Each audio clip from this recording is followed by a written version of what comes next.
Howdy. This video is going to talk about communicating between blueprints. In Unreal, we call this casting. And you may or may not be aware, but blueprints are effectively classes.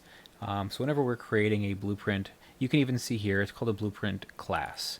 And this is just because Unreal is a C++ based engine, and blueprints are basically our UI interface to interacting with C++ code without having to necessarily code.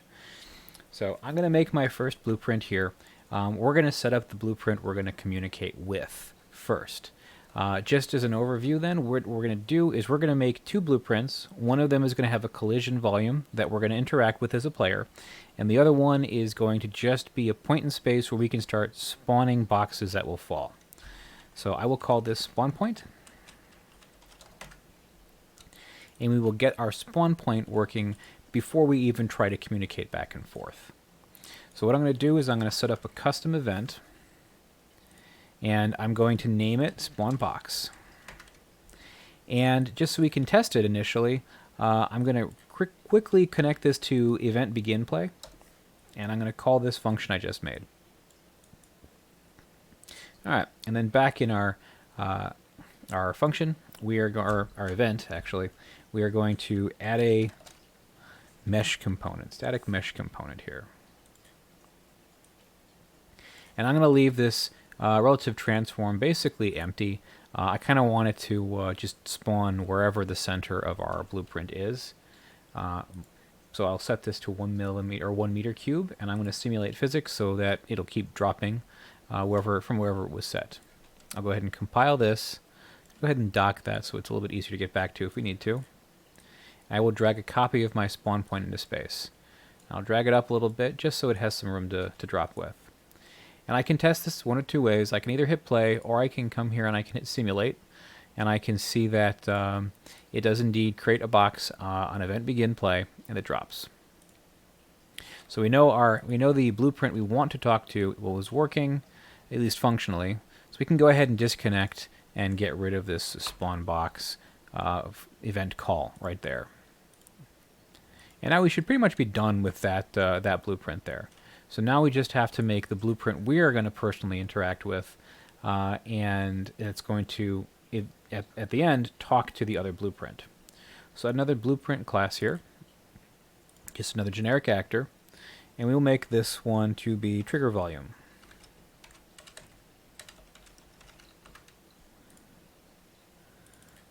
And for our trigger volume, I'm going to add a box collision.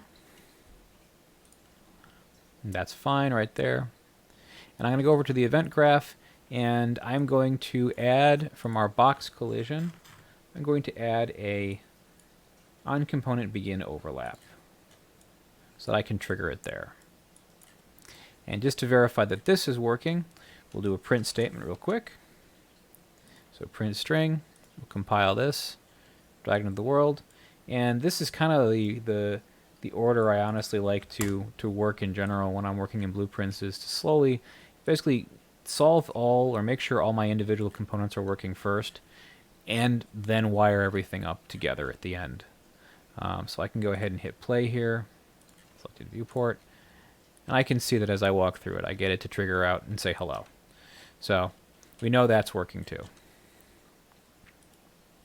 So back in our trigger volume blueprint, I'll go ahead and get rid of this print string. And what I want to do now is we need to first find what the reference is. So we need to find this blueprint in the level and such. And we're going to do this. This is kind of the brute force method. It's the slowest method, and if you have a lot of things in your level, you want to kind of avoid doing this. But just for purposes of talking about casting, we're going to just use the brute force method of get all actors of class. And what this does is this node, once we select a class here, will basically look at this entire world outliner, and it will create an array and populate it with any instances of this blueprint that I have selected that exist in the world at that time. So I will click on select class, and I will type in spawn point, And so now when this triggers, it'll go and grab a list of all of those points, all of the spawn point vectors that I have in the world, which is exactly 1. So I can very easily just drag out from this array now. I'm going to get myself a copy. And since I know I'm going to only have 1, I'm just going to leave it. I'm not going to worry about looping. I'm just going to get the reference to whatever is in the 0 position of my array. And now I'm just going to be casting to spawn point. And you'll notice that when I have context sensitivity from here, it narrows it down to specifically the spawn point class type. If I tried doing that out here in the world here, if I can do cast to, you'll notice that I have a huge list. I can basically cast to anything that exists in the world, or actually any blueprint class that even exists, and even more, even some other primitives and such. We even probably can see if we find it here, have a reference to our third-person character. There it is. So there's our third-person character class, although I think I accidentally grabbed the wrong version of it. But we can cast to our third-person character blueprint as well. And that's important because basically if the object that we plug into here, the reference we plug into the object in pin, if this is not a reference to an instance of our spawn point blueprint, our cast will fail. So it will only succeed if the object reference we have here is of the proper type, meaning I can't do like cast to. I can't grab myself like a generic one here, plug it in, and expect this cast to node to work how I expect it to. It's not going to have, spawn box or anything like that. It's specifically going to be this node is specific for casting to this blueprint. And so so now this is our window in.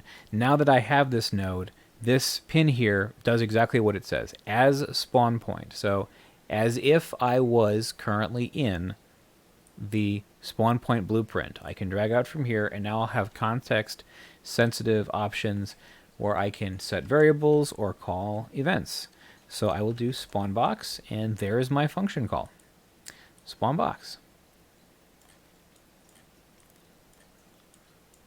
And so now, just make sure this is actually wired up properly. I can compile this, hit play, and now we have communication. So every time I run over it, I'm just re-triggering that same little function call where I create a box. And that's the basics of casting between two classes, or two blueprints.